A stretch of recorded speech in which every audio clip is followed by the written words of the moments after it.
l'effectif du Paris Saint-Germain, il est au moins aussi bon que l'effectif de notre équipe de France. Et vous êtes en train de me parler de quoi?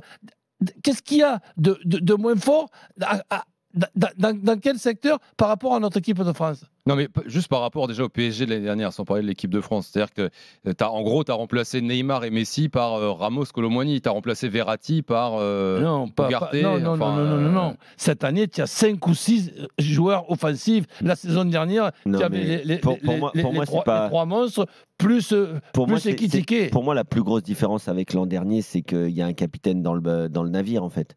C'est-à-dire qu'aujourd'hui, le chef du projet, c'est Luis Enrique.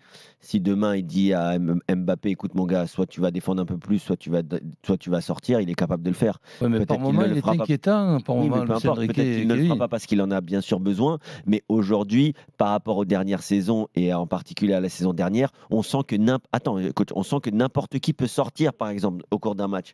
On sent que c'est un collectif, et c'est là où je peux rejoindre Paulo Fonseca et les Lillois. Aujourd'hui, c'est un collectif qui est dirigé par un entraîneur, et cet entraîneur-là a le pouvoir, on le sent, de faire ce qu'il a envie. Peut-être que ça peut ne pas plaire, des fois, ce qu'il a envie. Mais en tout cas, c'est ses choix. Ses choix, ils sont respectés par tous, même quand on voit l'agacement du numéro 9 de l'équipe ou du numéro 10 de l'équipe de France. Mais en tout cas, cette équipe, elle a un leader. Et c'est le plus important, je pense, au plus haut niveau. Parce que s'il n'y a pas de leadership, c'est difficile d'avoir des résultats au très, très, très, très haut niveau. Roland. Je suis d'accord que Luis Enrique, c'est un leader.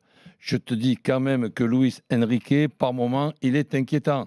Quand je vois, on peut ne pas être d'accord, et tu sais ma façon de voir les choses, c'est pas parce que je suis pas d'accord que je dis c'est moi qui ai raison. J'argumente.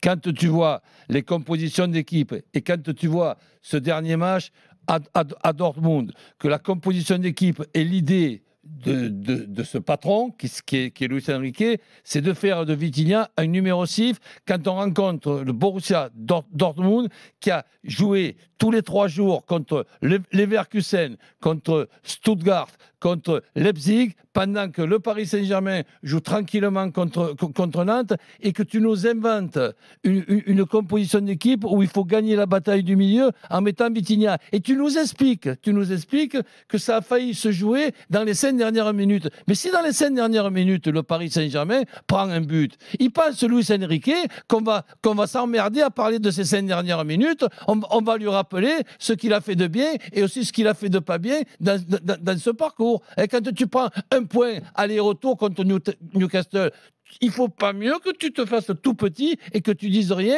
Et maintenant, on va être content de terminer second d'un groupe quand on est le Paris Saint-Germain. Eh bien, pour moi, on ne réalise pas de la chance qu'on a d'avoir cet effectif.